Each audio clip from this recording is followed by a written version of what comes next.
Ustedes no se detendrán en sus éxitos, yo no me detendré tampoco. Tendría que crear para ustedes nuevas recompensas. El general Pétain a los legionarios, después de haber condecorado su bandera con la Cruz de la Legión de Honor, el 27 de septiembre de 1917. En vísperas de la Gran Guerra, la Legión extranjera francesa está formado por el primero y segundo regimientos extranjeros, con cuarteles generales respectivamente en Sidi Bel Abbes y Saïda, Argelia. Cada regimiento lo forman 6 batallones y cada batallón 4 compañías. En 1914, los 2 regimientos extranjeros cuentan con 5 batallones en Marruecos, 4 en Argelia y 3 en Tonkin. Desde hacía años, la principal misión de la Legión en África era una guerra de baja intensidad en la frontera entre Marruecos y Argelia, guerra que se agravó con la declaración por parte francesa de un protectorado sobre Marruecos en 1912, con el general Liautey como residente general. La misión de la Legión extranjera no solo consiste en asegurar el orden en África del Norte, sino también servir como reserva para las campañas coloniales en otros lugares. El Frente Occidental. Imagen. Legionario en Francia en 1914. Su equipo es el mismo que la infantería normal, salvo en el caso de los veteranos de África, que preferían la cantimplora de 2 litros en vez de la de 1 litro. La Legión llega a Francia. La integración de los voluntarios extranjeros. Con el estallido de la guerra en Europa, se decidió la formación en Francia de 2 regimientos de marcha, agrupaciones temporales de combate, cada uno con 4 batallones, el segundo regimiento del primer extranjero y el segundo regimiento del segundo extranjero. La mitad de sus miembros serían veteranos de África, casi todos procedentes de Argelia, y el resto nuevos voluntarios extranjeros. El personal alemán y austrohúngaro de las unidades africanistas debe en principio permanecer en África, aunque algunos deciden partir hacia Francia para participar en la lucha. Desde el inicio de las hostilidades, los voluntarios extranjeros fluyen en gran número para servir en las filas del ejército francés. Se les permite alistarse hasta el fin de las hostilidades, pero solo en la Legión extranjera. De las 52 nacionalidades representadas, la mayoría son rusos, italianos, rumanos, suizos, belgas, ingleses y estadounidenses. Se entrenarán en Mailile Camp, en septiembre y octubre de 1914. Debido a la gran cantidad de voluntarios se decide formar en Reuilly un tercer regimiento, el tercero regimiento del primer extranjero, con pocos veteranos africanistas. Con una mayoría de reclutas belgas, italianos, griegos y rusos, gran parte de los mandos salen de los bomberos de París y de la gendarmería, gente con pocos conocimientos militares, obviamente. Casi al mismo tiempo se forma en Nimes y Montelimar el cuarto regimiento del primer extranjero, con 3 batallones y casi enteramente italiano, bajo el mando del teniente coronel Giuseppe Garibaldi y conocido como Brigada Garibaldi. Los voluntarios extranjeros traen mucho entusiasmo y una alta moral, pero muchos resultan un estorbo en la práctica. Pocos tienen formación militar previa, algunos soportan mal la realidad de la vida militar y sobre todo muchos de los voluntarios acogen con desagrado que solo se les permita servir en la Legión, pues consideran este cuerpo como un refugio de borrachos y de gente embrutecida. Así, la integración de los nuevos reclutas es a menudo problemática. La actitud de los veteranos con frecuencia no ayuda, pues muchos de estos consideran a los recién llegados como unos civiles quejicas, gente que no son verdaderos legionarios. Dada la escasez de mandos, la gran cantidad de voluntarios de ciertos países, el problema del idioma y la difícil asimilación de los nuevos legionarios, se decide crear unidades nacionales dentro de la Legión, algo que el cuerpo había evitado desde sus orígenes. Así, no solo se forma un regimiento italiano, sino también batallones de otras nacionalidades. A finales del agosto, los legionarios procedentes de África, la mayoría del primer extranjero, desembarcan en el sur de Francia. Los voluntarios son incorporados rápidamente antes de que las unidades vayan hacia la línea de frente. Empieza la lucha. Será el cuarto de regimiento de marcha el primero en entrar en acción. A finales de este año 1914, se encuentra en el bosque de Volante, en Argonne. El 26 de diciembre al amanecer, los legionarios están en la línea de partida mientras las granadas francesas silben por encima de sus cabezas. Tras la barrera y con las primeras luces del día, se lanzan al asalto. Sobre el campo de batalla cae un diluvio de hierro y de fuego. Algunos supervivientes de la primera oleada consiguen sin embargo tomar las posiciones enemigas. Otros legionarios llegan en refuerzo y los alemanes se retiran en desorden. Febrilmente, los legionarios refuerzan las fortificaciones para rechazar el previsible contraataque. Pero una hora más tarde el cuarto regimiento de marcha recibe la orden de retirarse porque otras unidades no han conseguido progresar. Un segundo ataque se lanza el 5 de enero en Courtes-Chausses en apoyo de la 10ª División Colonial. Tras detonar 8 minas bajo las posiciones enemigas, los legionarios consiguen tomar las 2 primeras líneas de trincheras enemigas. Los combates en el bosque de Volante todavía proseguirán 3 días más, sin que sea posible progresar. Estas 2 operaciones inútiles y mal concebidas cuestan 429 hombres al regimiento. El subteniente Bruno Garibaldi, el hermano del jefe del regimiento, y el suboficial Costante Garibaldi, uno de sus primos, se encuentran entre los muertos. El 5 de marzo, la unidad será disuelta. Los italianos obtienen permiso para ir a su país, que entrará en guerra al lado de Francia. Una situación militar difícil. Otras unidades de la Legión contarán con una mejor preparación. El centro de entrenamiento de la Legión se encuentra en Valbonne, un pueblo próximo a Lyon. Las dificultades son numerosas, la falta de calidad de muchos mandos y las numerosas nacionalidades no facilitan la homogeneidad de las unidades.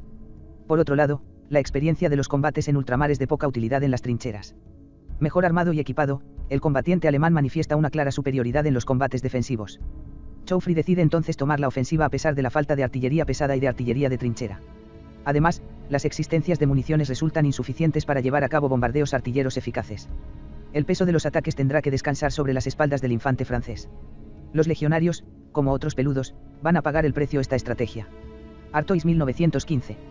La puesta en marcha del segundo regimiento de marcha del primer extranjero no se hace sin problemas. Bajo las órdenes del coronel Payne, checos, polacos y griegos forman sus propios batallones nacionales y enarbolan sus respectivas banderas. Destinado a la primera brigada de la división marroquí, el regimiento deja Prunay, en Champagne para ser enviado a Artois. El 9 de mayo de 1915 por la mañana, los 4 batallones extranjeros están frente a su objetivo, la cota 140, una de las elevaciones de la cresta de Vimy. La preparación artillera dura 4 horas. A las 10, los legionarios salen de sus trincheras detrás del teniente coronel Cott, que tomó el mando la víspera, en sustitución del coronel Payne, nombrado jefe de la brigada. La primera línea enemiga cede rápidamente y es sobrepasada, pero las pérdidas aumentan rápidamente. La inmensa mayoría de los oficiales y los suboficiales son puestos fuera de combate. El teniente coronel Cott resulta herido, 3 jefes de batallones, los comandantes Noire, Muller y Gaubert, resultan muertos. Las unidades avanzan en el desorden más grande pero los legionarios conservan el terreno ganado. A las 11:30, la cota 140 ha sido tomada. A la derecha, el 156º Regimiento de Infantería no pudo alcanzar su objetivo y deja el costado de los legionarios desprotegido. Los refuerzos alemanes comienzan a llegar cerca de la línea del frente, algunos llevados en autobuses requisados. El coronel Payne reúne a los legionarios para organizar la defensa de la colina. Payne caerá poco después. La ausencia de mandos y la falta de ametralladoras no facilitan la tarea de los defensores, más aún cuando a su espalda subsisten bolsas de resistencia alemana. Un contraataque apoyado por artillería pesada fuerza a los legionarios a retirarse ante la falta de refuerzos. Hacia las 3 horas, abandonan la cota 140, aunque conservan aún una parte del terreno conquistado durante la jornada. Las pérdidas se elevan a 50 oficiales y 1889 hombres. El segundo regimiento de marcha queda reducido a la mitad. El comandante Cuello debe reorganizarlo con solo 2 batallones. Souchez. El 16 de junio, el regimiento es mandado de nuevo al mismo sector. El cuarto regimiento de tiradores argelinos encabeza el asalto, justo después del mediodía. El segundo de marcha no cuenta con más de 67 oficiales y 2.509 hombres. Las ametralladoras alemanas diezman a los legionarios que atraviesan el barranco de Souchez, situado al pie de la cota 119. Otra vez la barrera artillera se revela ineficaz. Las posiciones alemanas están intactas y las granadas francesas caen incluso sobre tiradores y legionarios. Esta vez, sin embargo, grupos especialmente equipados limpian las trincheras enemigas en un brutal cuerpo a cuerpo con granadas de mano y cuchillos. Sobre las 6 horas, los alemanes rechazan a los zuavos que cubren el costado izquierdo del segundo de marcha.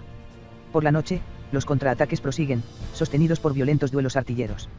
Por la mañana, los bombardeos se intensifican. La división marroquí debe entonces retirarse por falta de apoyo.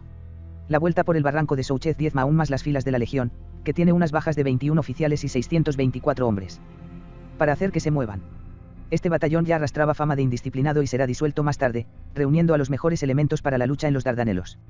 Pero más allá de este caso particular subsisten otros problemas. La mala reputación hecha a la legión por sus detractores hace que muchos extranjeros decidan volver a sus países para alistarse en sus ejércitos nacionales. La vuelta a sus países de los voluntarios más motivados deja una proporción demasiado grande de indeseables. Además, los mandos supervivientes son de una calidad media no muy buena, pues muchos han pedido el traslado a otras unidades. Reorganización. El tercero regimiento de marcha del primer extranjero queda disuelto el 13 de agosto, después de su paso por el Somme, donde las pérdidas fueron mínimas. Los rusos, belgas e italianos que lo componen regresan casi todos para servir en sus ejércitos nacionales, por lo que queda solo con 2 batallones. Estos y otros legionarios cubrirán las pérdidas del segundo regimiento de marcha del primer extranjero, agravadas por las autorizaciones de traslados a unidades metropolitanas o a la artillería. A pesar de todos estos problemas, el segundo de marcha del primer extranjero combate con gran valentía. El 13 de septiembre, recibe su primera citación en la Orden del Ejército, cargando a la bayoneta el 9 de mayo bajo las órdenes del teniente coronel Cott contra una posición alemana fuertemente fortificada. Se lanzaron al ataque, los oficiales en cabeza, con un ánimo soberbio, ganando varios kilómetros de terreno a pesar de una resistencia muy fuerte del enemigo y del fuego de sus ametralladoras. El cerro de Souain. Los 2 últimos regimientos de marcha forman con el regimiento de marcha del cuarto de tiradores argelinos la primera brigada de la división marroquí. A mediados de septiembre la unidad es trasladada a Champagne, donde Joffre decide lanzar una nueva ofensiva. La primera brigada pasa a las órdenes del general Marchand. El segundo de marcha del segundo extranjero es el primero en entrar en acción. Hasta ahora, estuvo solo en sectores tranquilos en la región de Reims y luego en Paisy. El 25 de septiembre, llega a sus posiciones de partida bajo una fuerte lluvia. A pesar de la ineficacia de la artillería, los legionarios se apoderan de su objetivo, el cerro de Souain. Este éxito abre el camino a otras unidades, pero a pesar de sus inicios prometedores, la ofensiva debe detenerse debido a la escasez de granadas artilleras. La operación le vale al segundo de marcha del segundo extranjero una citación en la orden del ejército. La granja de Navarín. El 28 de septiembre, ambos regimientos de marcha juntan sus esfuerzos en el mismo sector para apoderarse de la granja de Navarín, próxima al cerro de Souain. Las crueles lecciones de los combates precedentes han sido aprendidas. Los legionarios se lanzan al asalto en fila india, diseminadas las secciones sobre el campo de batalla y las primeras líneas enemigas son tomadas. Pero el principal centro enemigo de resistencia, apenas distante 200 metros, no se consigue a pesar de varios asaltos sangrientos. Los nidos de ametralladoras y las alambradas están intactos. Los comandantes de Cleve y Burel caen a la cabeza de sus batallones. El teniente coronel Cot decide entonces que la misión es imposible de cumplir y solicita la interrupción del ataque. Su regimiento tiene 608 bajas, de un total de 2003 hombres. Sin embargo, la atención del enemigo se centra en los legionarios que se atrincheran cerca de la posición, con lo que otras unidades sacan provecho de ello y la sobrepasan por el oeste. No obstante, la ofensiva acaba por fracasar. El segundo regimiento de marcha del segundo extranjero también acusa fuertes pérdidas en estas operaciones. Los combates de Souain y de la granja de Navarín le cuestan 14 oficiales y 300 hombres muertos o heridos. Su jefe, el teniente coronel Leconte Denis, cae herido. Ambos regimientos son citados en la orden del ejército. LRMLE. El 11 de noviembre, vistas las bajas y la escasez de reclutas extranjeros, los dos últimos regimientos de marcha se fusionan para formar el regimiento de marcha de la Legión extranjera, RMLE. Su bandera es la del segundo de marcha pero enarbola las distinciones de ambas unidades. El regimiento cuenta con 71 oficiales y 3.115 legionarios repartidos en 3 batallones. El teniente coronel Cot está al mando. Esta reducción de los efectivos, con la marcha a otros regimientos de los descontentos con la Legión, junto con la crisis de moral del año 1915 origina en la práctica una limpieza y van a contribuir de manera decisiva a hacer del RMLE una unidad de élite. La reputación adquirida en el bosque de Volante, en Artois y en Champagne da otra imagen de la Legión extranjera, frente al ejército y al gran público, pero también a los nuevos voluntarios. En lo sucesivo, los voluntarios serán unos hombres que deciden quedarse en la Legión sabiendo que van a combatir como fuerzas de choque. También aceptan su modo de vida particular. La armonía con los antiguos legionarios mejora considerablemente. Los legionarios serán considerados en lo sucesivo por el alto mando como profesionales curtidos, capaces de conseguir misiones juzgadas imposibles. Si el ejército de África y las tropas coloniales también gozan de una gran consideración, la Legión extranjera posee un aura inigualable. Ofensivas costosas e inútiles, ve hoy en Santerre. Después de los combates del año 1915, la división marroquí ocupa sectores tranquilos en la región de Royal-Assigny y completa su instrucción. Durante este periodo, los ejércitos alemanes y franceses se enfrentan en la gran batalla de Verdún. Joffre decide tomar la iniciativa en el Somme, esperando reducir así el saliente peligroso que apunta hacia París o, por lo menos, atraer a una parte de las divisiones alemanas comprometidas en Verdún o susceptibles de estarlo.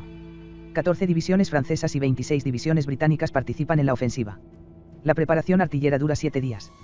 El asalto comienza el 1 de julio de 1916, sobre un frente de cerca de 40 kilómetros de ancho. El RMLE se encuentra colocado en reserva, con la división marroquí. Los alemanes desalojan su primera línea y la reocupan al final de la barrera artillera. Los atacantes deben hacer frente a un diluvio de fuego. En la zona de los legionarios, las tropas coloniales consiguen apoderarse del pequeño pueblo de Assevillers. El RMLE recibe entonces la misión de explotar este éxito aislado. El 4 de julio, avanzan los coloniales y el 39º Regimiento de Infantería. Su objetivo es el pueblo de Beoy en Santerre, clave de la línea de defensa alemana en el sector. La posición está poderosamente fortificada. La primera oleada de asalto se lanza sobre este terreno descubierto y removido, bajo una fuerte lluvia y fuego de ametralladora. La mayoría de los oficiales son puestos fuera de combate con los primeros disparos. Las trompetas tocan Lebudin mientras que los legionarios intentan avanzar. La segunda oleada acaba por alcanzar las primeras casas del pueblo y se apodera de la posición después de 2 horas de una violenta lucha callejera. Furiosos, los alemanes traen refuerzos y lanzan contraataque tras contraataque. Los legionarios resisten hasta la llegada del relevo por la mañana del día 6. Han capturado a 750 prisioneros, entre los que están 15 oficiales. Las pérdidas son de 25 oficiales y de 844 soldados, de una fuerza inicial de 62 oficiales y 2.820 hombres. El día 8 vuelven al ataque en Chancelier, pero el ataque no progresa y hay 400 bajas. Periodo de transición. Duramente puesto a prueba, el RMLE es enviado al descanso y a la instrucción a Oise, cerca de Maigneላይ. Ocupa después el sector de Plessier de Roye y a final de año vuelve al de Santerre, donde se queda durante un mes. El terreno estaba irreconocible, el pueblo de Beloui y los bosques de los alrededores han desaparecido por los bombardeos. Durante los meses siguientes, el regimiento alterna los periodos de instrucción y la preparación en los trabajos para la ofensiva próxima de primavera. En febrero, el teniente coronel Durabas reemplaza al teniente coronel Cot, promovido a jefe de brigada. Nuevas estrategias para 1917. En diciembre de 1916, el general Nivelle sucede a Joffre, ascendido al grado de mariscal. Confiado, piensa conseguir una brecha decisiva en 2 días contra los ejércitos alemanes. Los británicos deben de lanzar un poderoso ataque desde el sur, en Arras, mientras que los franceses concentran sus medios en un sector estrecho, en Chemin-des-Dames, al oeste de Reims. El objetivo de este ataque en Tenaza es aislar el saliente alemán. El secreto de la ofensiva es conocido rápidamente por el enemigo. Este opta por una retirada limitada de una quincena de kilómetros. En su retirada, las tropas alemanas practican la política de la tierra quemada, asolando totalmente las zonas abandonadas. Con una línea de frente acortada, los alemanes pueden colocar en reserva varias divisiones. Contra la opinión de la mayoría de los miembros de su Estado Mayor, Nivelle escoge mantener su ofensiva. Consigue convencer al presidente del Consejo, Poincaré, y a los parlamentarios que desean ejercer en lo sucesivo un mayor control sobre las operaciones militares. Auberive. La preparación comienza el 8 de abril y debe ser prolongada hasta el 16 debido al mal tiempo. La artillería alemana efectúa un fuego de contrabatería bastante efectivo y emplea un gran número de granadas tóxicas. Se disparan 4 millones de granadas de 75, 1 millón de granadas de 90 y 155, y 60.000 granadas de mortero, pero la larga preparación elimina todo efecto sorpresa. El 16, los franceses emplean por primera vez los tanques en un ataque, en el norte de Lein, pero la infantería no puede seguir su brecha y deben retirarse. La ofensiva huele a fracaso, pero Nivelle insiste. La división marroquí debe de avanzar al día siguiente. El RMLE ocupa la derecha, teniendo como objetivo el destruido pueblo de Auberive, clave de la defensa de un saliente llamado el Golfo, en el flanco derecho de la ofensiva de Chemin-des-Dames. La lluvia reemplaza al sol de los días precedentes. Los legionarios dejan sus trincheras inundadas a las 4:45 para encontrarse inmediatamente clavados en el suelo por el tiro de las ametralladoras alemanas. La preparación de la artillería se revela otra vez insuficiente. La falta de artillería pesada y la dispersión de los disparos sobre la profundidad del dispositivo enemigo deja la primera línea de defensa alemana casi intacta. El teniente coronel Durabas es uno de los primeros en caer. El comandante de Ville le sucede. Un asalto general parece condenado al fracaso. Los legionarios son inmovilizados cerca del arrasado bosque de abedules que bordea Auberive, a algunas decenas de metros de sus posiciones de salida. Los combates se repiten el día siguiente bajo la nieve. La coordinación con la artillería es deficiente y los legionarios prefieren ignorarla, así el avance se hace en lo sucesivo por pequeños grupos autónomos que procuran infiltrarse en el dispositivo enemigo. Los combates resultan así a corta distancia. Los alemanes se defienden con vigor y a menudo lanzan violentos contraataques partiendo de posiciones bien protegidas. El 19 por la tarde, el tercero batallón se apodera de Auberive tras 3 días de arrastrarse por el lodo y saltando de cráter en cráter. Acaba con solo 275 hombres válidos de unos 800 iniciales. Luego hay que desalojar al enemigo de las granjas cercanas, lo que se consigue al día siguiente. En 4 días de lucha, el RMLE utilizó 50.000 granadas. Los hombres están agotados pero los combates cuerpo a cuerpo a la bayoneta continúan. Se limpian así 7 kilómetros de trincheras. La falta de granadas y el mal tiempo impiden a los legionarios proseguir contra un enemigo experimentado en la lucha defensiva. El comportamiento en combate de uno de los pocos alemanes de la legión dice mucho de la agresividad de los legionarios. El 21 al amanecer, el suboficial Mader va con varios hombres en socorro de una compañía del 168º regimiento. Con 10 legionarios, ataca con granadas a una compañía enemiga y la dispersa, tras lo cual, se apodera de una batería de artillería pesada de 6 cañones. Esta acción le vale la Legión de Honor. Agotados, los legionarios toman Pocanzi en el Marne. Su conducta heroica le vale al RMLE su 5ª citación en la Orden del 4 Ejército. El 14 de julio, el regimiento recibe la Fourragère con los colores de la medalla militar, creada para él por el general Pétain, que tendrá estas palabras: es el primero de todos los regimientos de Francia que recibe esta distinción. Pueden llevarla con orgullo. El RMLE y la crisis de 1917. En la gran ofensiva se han perdido 150.000 hombres en 10 días. Este fracaso supone un duro golpe para la moral del ejército francés. Nivelle había anunciado una victoria final que ahora parece muy lejana. El 29 de abril, estallan varios motines y cerca de un tercio de los regimientos son afectados por una grave crisis de disciplina y de moral. Al RMLE no le afecta este fenómeno. La reorganización de 1915 hizo del regimiento una unidad de élite formada por combatientes voluntarios especialmente motivados, y casi todos manifiestan el deseo de mostrarse dignos de la prestigiosa reputación adquirida en los combates precedentes. Aunque otro factor hay que tener en cuenta: a pesar de su participación en los combates más violentos, el RMLE es un regimiento que permanece en el frente durante periodos breves, haciendo poca vida de trinchera. En mayo, y mientras el RMLE se recupera en Meilly, el teniente coronel Paul Roget sucede al teniente coronel Durabas, muerto en Auberive. Con él, el RMLE y la Legión extranjera van a encontrar una figura emblemática. Se trata de un hombre con carisma, que ejerce una fuerte impresión a sus subordinados. El 14 de julio, Roget lleva la bandera del regimiento hasta París para recibir la medalla militar. Es el único regimiento hasta ese momento en haberla recibido. Cambio de estrategia. El general Nivelle es reemplazado por Pétain, que devuelve el orden a las filas del ejército. Comprueba, sin embargo, que este es por el momento incapaz de repetir una ofensiva a gran escala y adopta una estrategia defensiva esperando la llegada de los estadounidenses y la entrada en acción de los nuevos carros. Pero si las primeras tropas americanas desfilan en las calles de París desde el 4 de julio, no estarán operativas en número suficiente antes de mediados de 1918. Los Estados Unidos empiezan la guerra con un ejército extremadamente reducido. Francia va a tener que abastecerlo de armamento y equipo, y también hay que instruir y transportar a través del Océano Atlántico a las tropas. Para levantar el ánimo de las tropas francesas, Pétain opta por ofensivas limitadas con un fuerte apoyo de la artillería. El 31 de julio, el primero ejército ataca junto a los británicos en el saliente de Ypres. Verdún 1917. El 20 de agosto se pone en marcha una ofensiva en Verdún, donde la Legión todavía no ha combatido. Se trata de completar la reconquista de los territorios perdidos en las ofensivas alemanas de 1916. Por primera vez, los franceses disponen del apoyo de una gran masa de artillería pesada. Del 20 al 26 de agosto, se disparan 3 millones de granadas de 75 y 1 millón de granadas pesadas. El objetivo de la división marroquí es rechazar a los alemanes del saliente sobre la orilla sur del Mosa. El RMLE forma parte de la primera oleada de asalto y debe tomar el bosque de Cumieres. Otras unidades proseguirán después el avance. A las 4:40, los legionarios del primero batallón se lanzan sobre las líneas enemigas, avanzando cerca de la barrera francesa. Los defensores están bajo el shock de la preparación de artillería, por fin eficaz. Los legionarios toman el bosque de Cumieres y más allá, lugares considerados como inexpugnables. Esta hazaña le vale al regimiento una nueva citación. Son solo las 10 de la mañana y las pérdidas son pequeñas. El teniente coronel Royet decide entonces aprovechar esta ventaja inesperada y decide avanzar 1 kilómetro más lejos, a un punto llamado la Cota del Ganso. Fuertemente defendida, la posición alemana cae en menos de una hora. El segundo batallón llega al lugar poco después. Al día siguiente, 21 de agosto, el tercero batallón se lanza al asalto. El pueblo de Reneville es tomado con rapidez, luego el arroyo de Fourgis y por fin el propio pueblo de Fourgis. El RMLE hace una progresión de 3 kilómetros con unas pérdidas consideradas como aceptables, 53 muertos, entre los que están varios oficiales, y 271 heridos y desaparecidos, entre los que se cuentan 20 oficiales. Aunque herido por un pedazo de metralla en el brazo izquierdo, el teniente coronel Royet conserva su mando. Serán relevados el 4 de septiembre, 680 alemanes, entre los que se cuentan 20 oficiales, han sido capturados. Los legionarios se apoderan de una gran cantidad de material, como 10 piezas de 77, 4 de 105, y 1 de 380. Después de esta ofensiva victoriosa, la división marroquí descansa en la región de Baucoulers y en el bosque del Obispo. El 27 de septiembre, el general Pétain le pasa revista y condecora con la Legión de Honor la bandera del RMLE. Les anuncia a los legionarios la próxima creación de una fourragère roja, con los colores de la Legión de Honor. El 3 de noviembre, el RMLE la recibe. Es el primer regimiento en ganarla. Crisis de efectivos.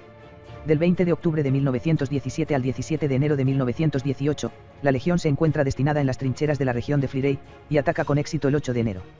El día 12, los alemanes bombardean con gases, pero 2 compañías del RMLE junto con el cuartel general de Yamental se niegan a retirarse, ignorando las órdenes. A principios de este año 1918, el RMLE no se libra de la crisis de efectivos que afecta al conjunto del ejército francés. Recupera a algunos hombres procedentes del Batallón de Oriente, recientemente disuelto, pero el futuro del regimiento es preocupante. Con el aumento del número de países beligerantes, la Legión se encuentra escasa de nuevos reclutas extranjeros. Suiza, España y en menor medida Estados Unidos continúan abasteciendo de hombres a la Legión, pero resultan insuficientes para compensar las pérdidas o la marcha hacia los ejércitos o legiones nacionales, caso de los polacos o los checos, por ejemplo. La derrota rusa anuncia una nueva llegada de voluntarios, pero en principio su fiabilidad es discutible. En Courtine, en septiembre de 1917, se amotinaron 3 regimientos rusos. El RMLE integra así a algunos de ellos, pero tras una cuidada selección de los elementos más fiables tras el periodo de instrucción. Por otro lado, Liautey accede a las demandas de refuerzos procedentes de África solo con cuentagotas, pues los 5 batallones de la Legión bajo sus órdenes le parecen indispensables para mantener el orden en Marruecos. Esta situación inquieta al teniente coronel Royet, que teme la disolución de su regimiento en caso de nuevas pérdidas importantes. Propone entonces buscar a voluntarios entre los regimientos franceses, tomando de otros regimientos los hombres necesarios para conservar operativo un regimiento tan excepcional. Alemania toma la iniciativa. A principios de 1918, la marcha al frente occidental de varias divisiones que se encontraban en Rusia incrementa de manera importante el número de fuerzas alemanas. Ludendorff decide entonces dar un golpe decisivo, antes de que las tropas americanas finalicen su despliegue.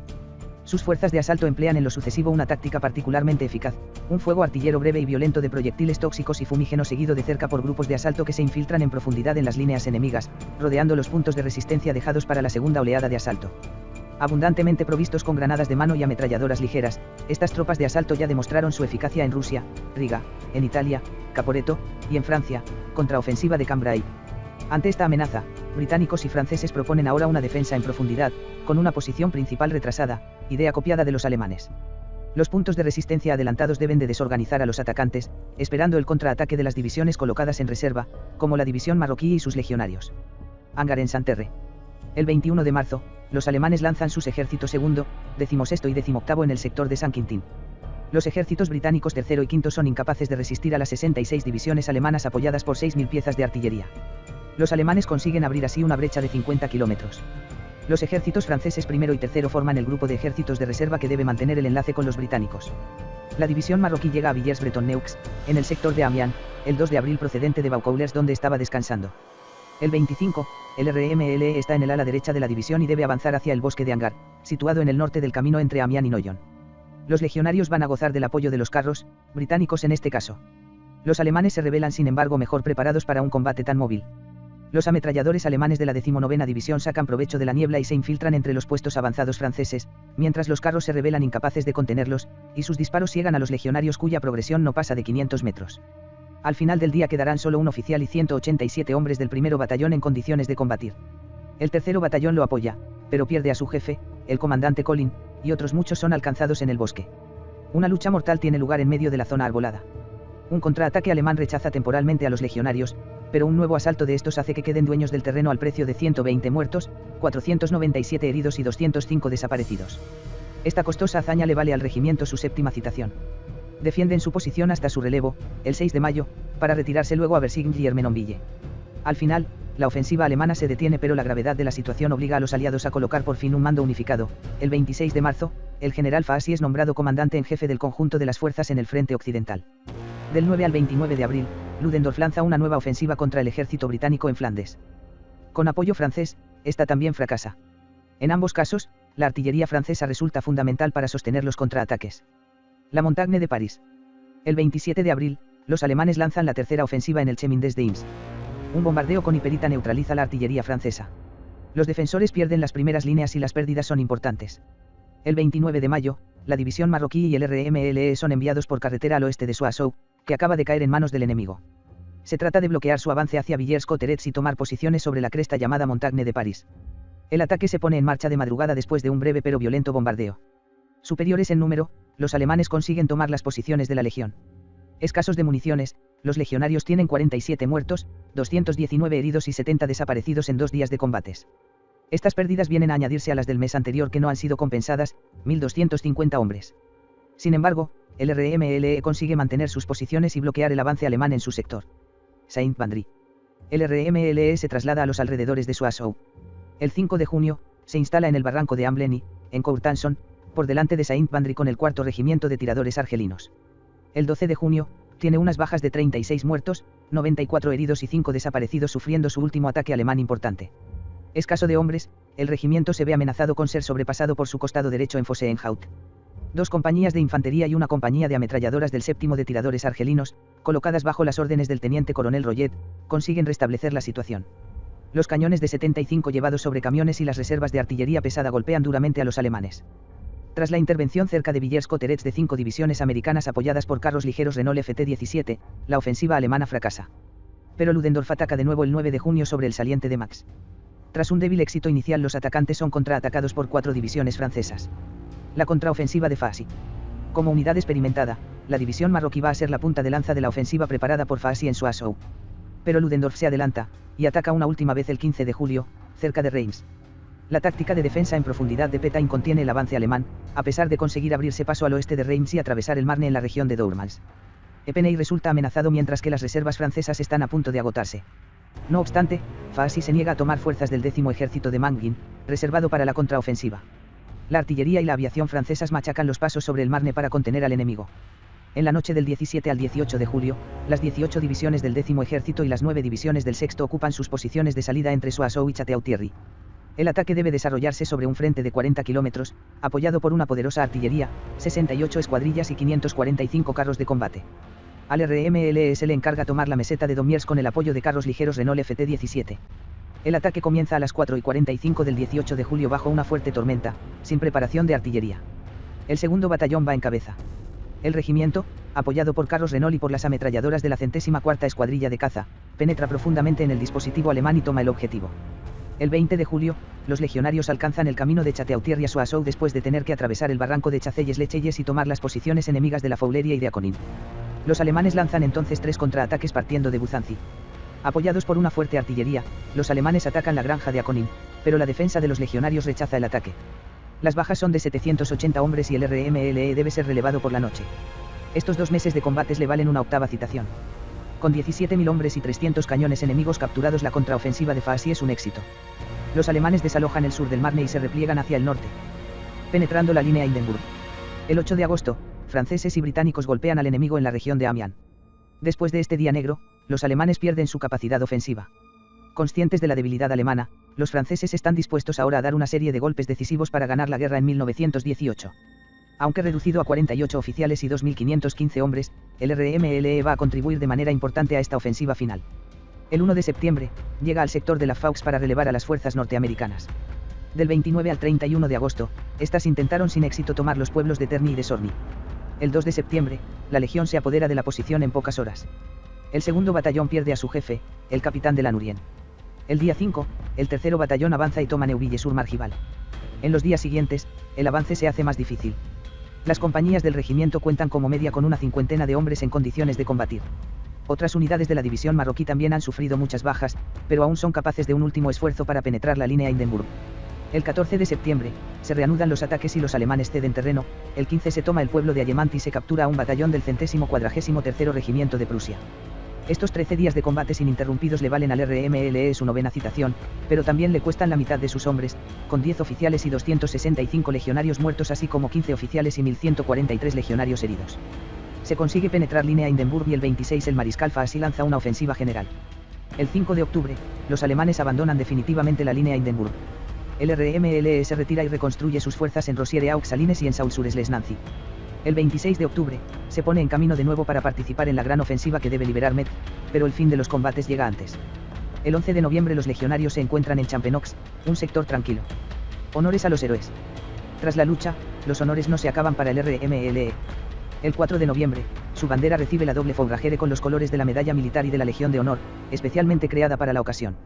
El Regimiento de Infantería Colonial de Marruecos, RICM, será la única otra unidad que enarbole esta distinción. Es también el regimiento más condecorado de Francia con 10 citaciones, por delante del RMLE. El 17 de noviembre, los legionarios se encuentran en Lorena. La población da una calurosa acogida a la división marroquí del general Daougan, que desfila por las calles de Château-Salins. El coronel Royet marcha a la cabeza de su regimiento. El 1 de diciembre, los legionarios entran en Alemania, en Hornbach. El regimiento forma parte de las unidades que tienen el honor de hacer la guardia en el Rin. La factura de sangre. De los hombres que sirvieron con la Legión el Frente Occidental, 42.883 en total, 6.239 eran franceses y 36.644 extranjeros.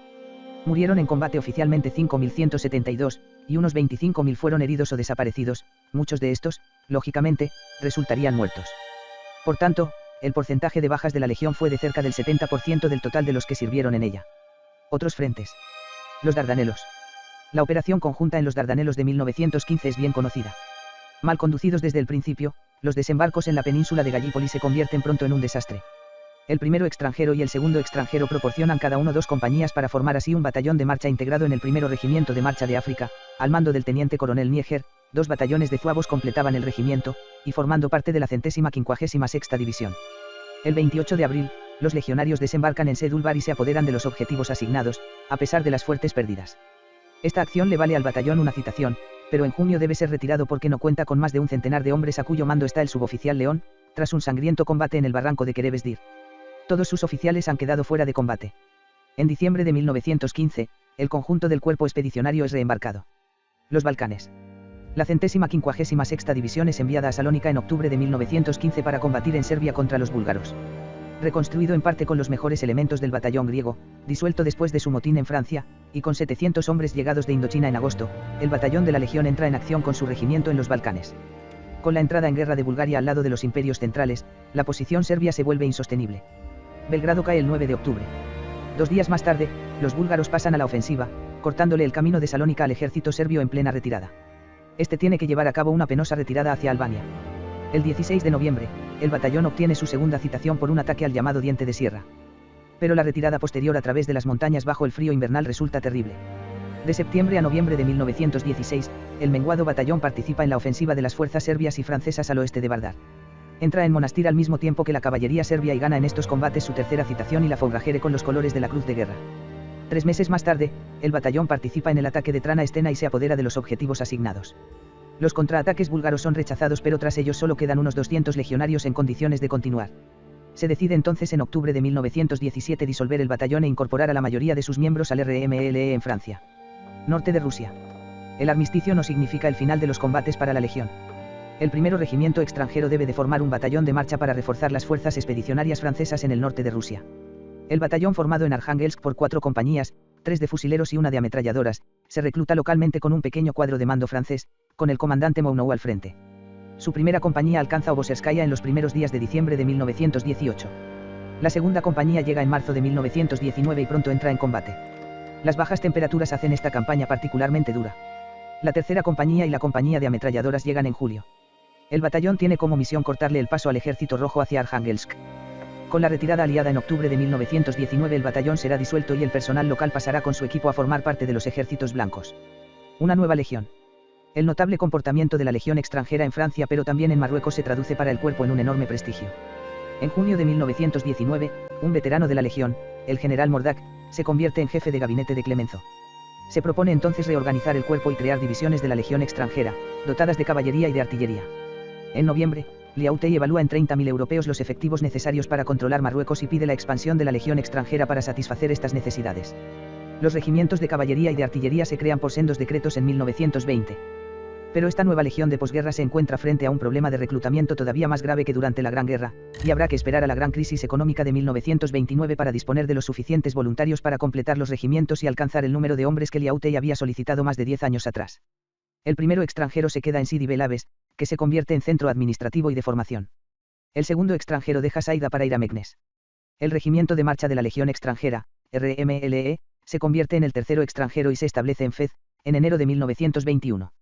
El cuarto extranjero se forma en Meknes en diciembre de 1920, para luego ser trasladado a Marrakech. El regimiento extranjero de caballería se forma en Sousse, Túnez, en 1922. Con los años, se formarán más regimientos, un quinto regimiento extranjero en 1930 con los 3 batallones de Tonkin, un sexto en 1939 con los 3 batallones del primero y del segundo estacionados en Siria y un segundo regimiento extranjero de caballería el mismo año. Los regimientos de artillería no se formarán nunca.